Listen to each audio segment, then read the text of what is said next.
Yeah, it was a little last minute. I knew I wanted to go to the Bad Bunny concert because it was around that time where the tennis players get off after Wimbledon. I was able to get into the casita and I took two friends of mine and we had so much fun. So much fun.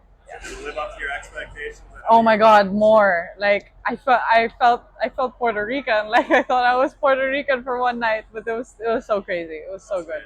Billions were being offered and none of it was heading to the WTA. Brands weren't simply pursuing Alex Eala. They were forsaking the entire tour.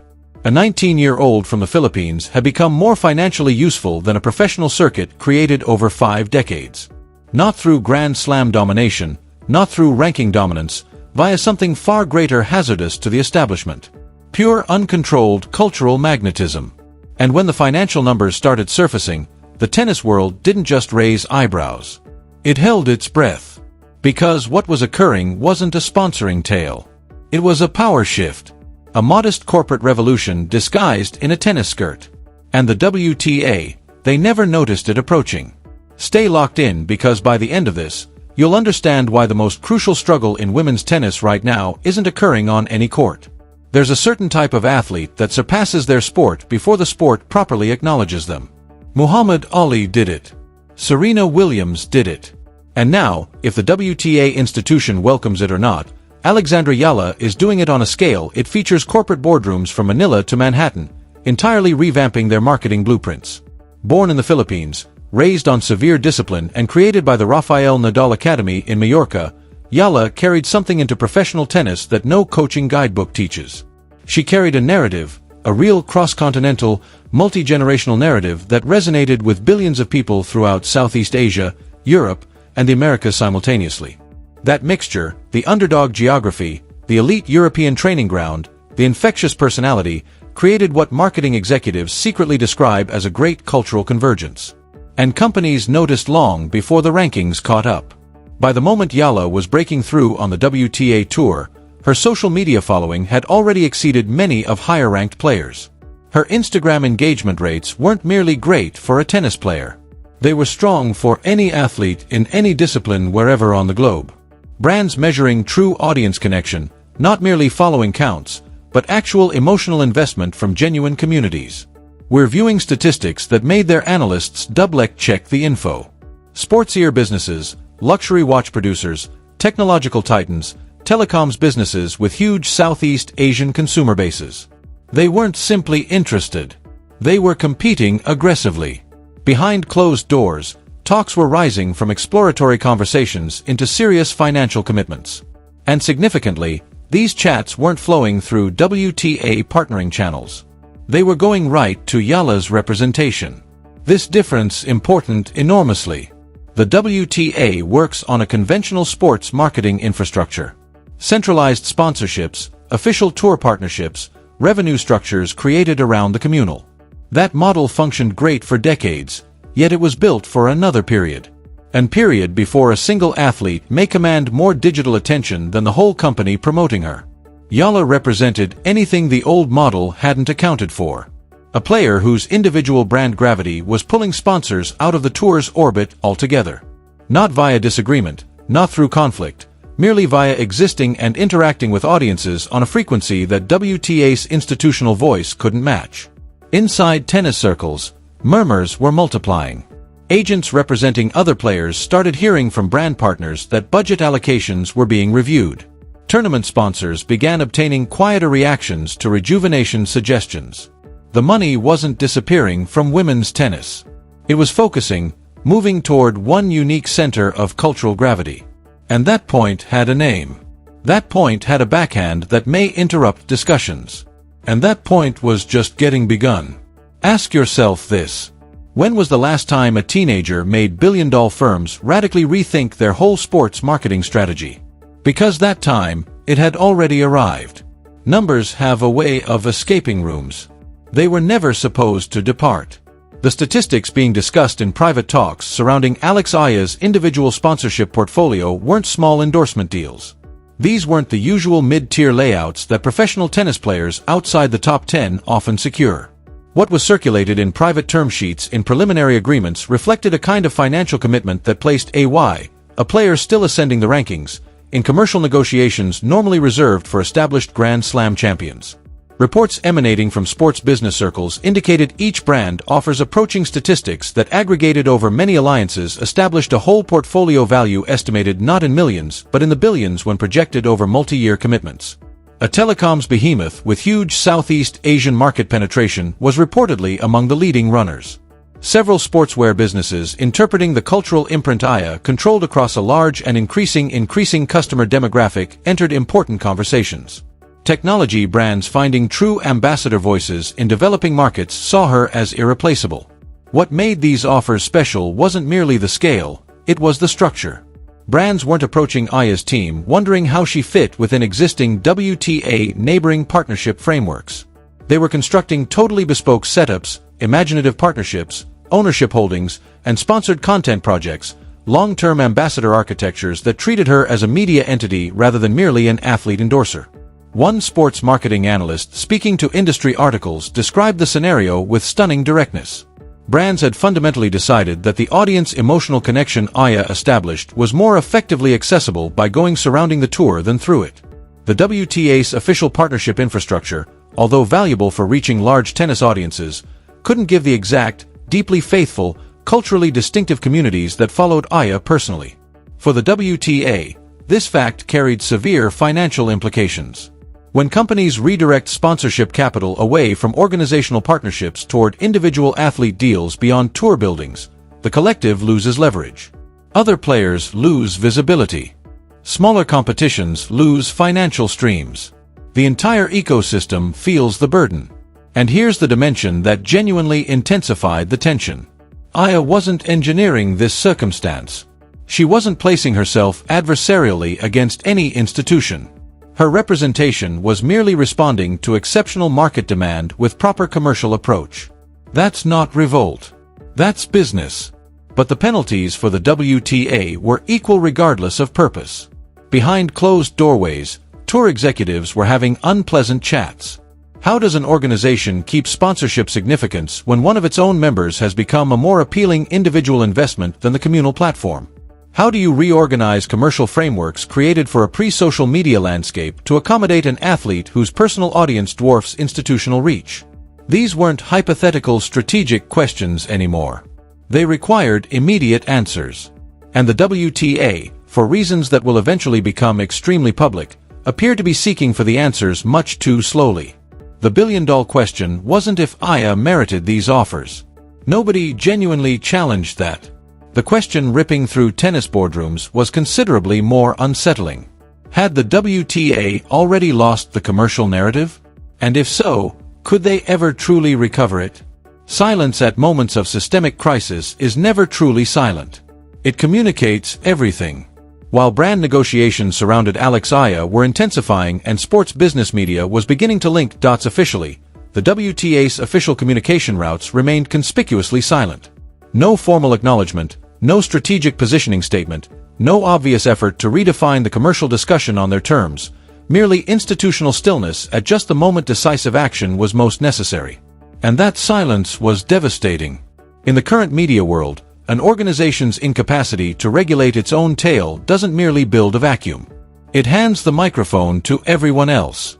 Tennis journalists, sports marketing analysts, fan communities throughout various continents, and rival sports entities all rushed to fill the interpretative void the WTA left unfilled. The tale being developed in their absence wasn't flattering. It depicted a ruling body captured entirely unprepared by a transition that glancing backward had been seen for years. The inherent structural causes for this delayed reaction were complicated. The WTA works over numerous jurisdictions, balancing competing interests from players, competitions, broadcasters, and established corporate partners concurrently. Decision-making inside that framework moves deliberately. In typical circumstances, because deliberateness demonstrates responsibility governance. But conditions surrounding Aya's commercial boom were anything from usual. Speed was essential. Adaptation was crucial, and speed wasn't arriving. Meanwhile, individual sponsors growing wary of the WTA's strategic orientation began probing talks that months earlier would have been inconceivable. Brands that had maintained stable, mutually beneficial tour partnerships after years were suddenly asking basic problems concerning return on investment. Were WTA-adjacent positions still reaching the audiences brands required most? Or had those audiences migrated following specific athletes, unique experiences, distinct cultural moments apart from institutional channels entirely? The replies those brands were receiving internally were deeply uncomfortable for tour leadership. Digital analytics don't negotiate. Audience migration data doesn't respect historic relationships, and the overwhelming conclusion for many independent commercial assessments was consistent. The WTA's capacity to deliver some high-value audience groups have considerably weakened. While Eala's separate platforms had simultaneously today, players throughout the tour starting noticing the downstream impacts. Conversations with prospective personal sponsors were moving. Brand representatives who previously mentioned WTA partnership alignment as a positive signal were now mentioning it less frequently or framing it with qualifications that hadn't appeared before. The institutional endorsement that once amplified individual player commercial value was losing some of its gravitational pull. Veteran players speaking anonymously to sports journalists expressed genuine frustration. They had invested careers building the WTA's collective commercial reputation. The idea that institutional silence during a pivotal transition moment was potentially undoing years of collective effort felt to many like a profound failure of leadership. And still officially nothing. The WTA's communication vacuum wasn't simply a public relations misstep. It was a signal to every corporate partner currently evaluating their relationship with women's tennis that the organization lacked either the awareness or the decisiveness to navigate its own transformation. For sponsors accustomed to partnering with forward-thinking, strategically articulate organizations, that signal carried serious weight. Every day of institutional quiet cost something real, and the invoice was accumulating rapidly. When corporations begin quietly restructuring financial commitments, the word they use is never withdrawal. The language is always softer. Strategic reallocation, portfolio reassessment, shifting investment priorities. But beneath the careful corporate vocabulary, the meaning is identical. The money is moving. And in women's tennis, it started moving with alarming velocity. The departures didn't announce themselves dramatically. That's never how institutional sponsorship erosion operates. It happens through renewal conversations that don't reach conclusions, through option clauses that expire without activation, through partnership agreements that simply aren't extended with the enthusiasm or at the financial levels they previously commanded. Gradually, then suddenly, the commercial foundation began showing fractures. Multiple brands with established WTA presence began redirecting meaningful portions of their sports marketing budgets toward individual athlete partnerships outside tour structures. The calculus driving these decisions was straightforward and, from a purely commercial perspective, entirely rational. Audience engagement metrics around specific players, EALA being the most dramatic example, but not the only one, consistently outperformed tour-eyed placement data. For brands optimizing every marketing dollar against measurable audience response, the conclusion wasn't complicated. The tournament ecology sensed this immediately. Smaller WTA tournaments, which depend heavily on sponsorship revenue compared to broadcast income, began operating under tighter financial constraints.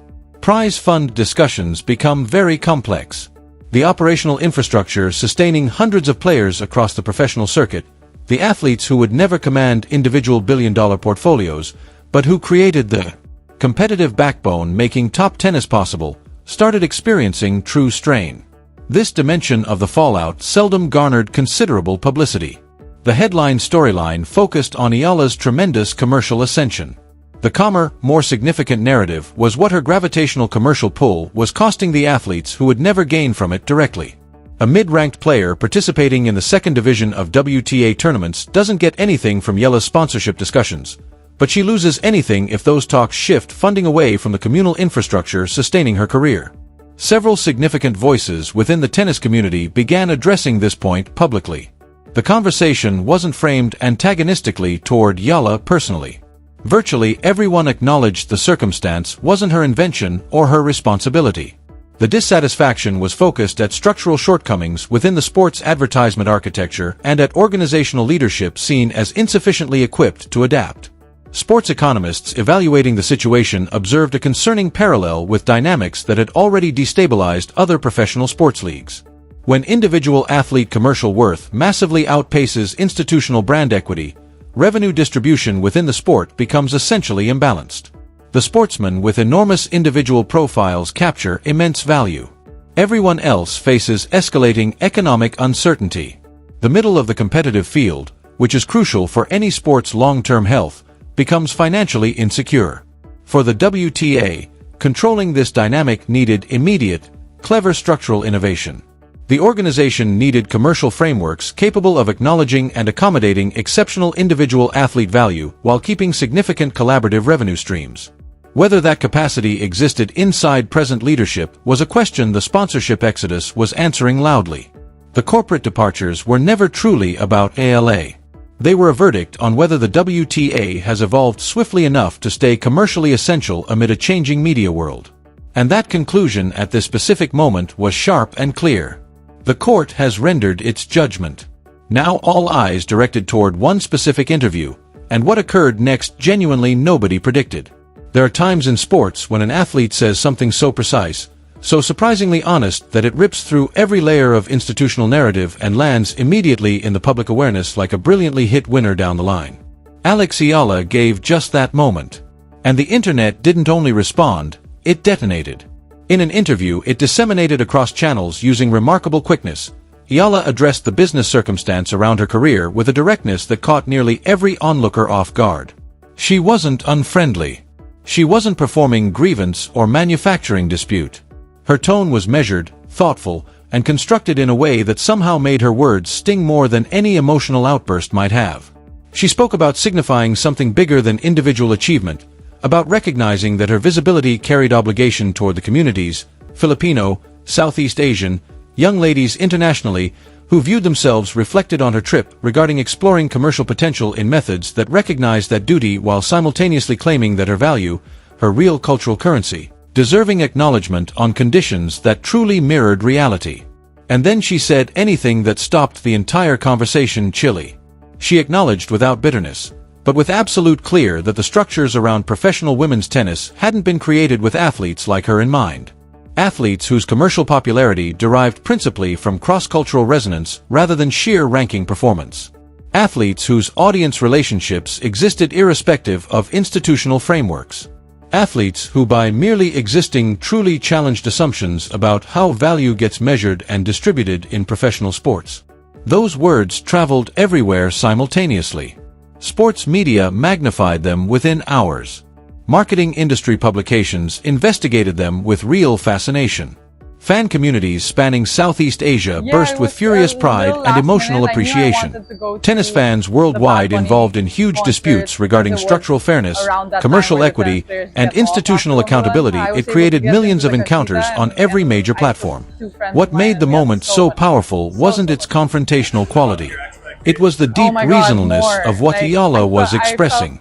Nobody listening could regard her perspective as naive or self-serving. The structural observations she stated were truthful, verified, and reflected fears that players, analysts, and sports economists had been talking secretly for years. Having a 19-year-old at the center of the storm explain them with such quiet accuracy was absolutely astounding. The WTA's response to this interview was characteristically delayed. When formal statements eventually appeared, they read as defensive rather than reflective. Measured observers noted that a really confident organization would have engaged Eala's views with intellectual seriousness rather than institutional deflection.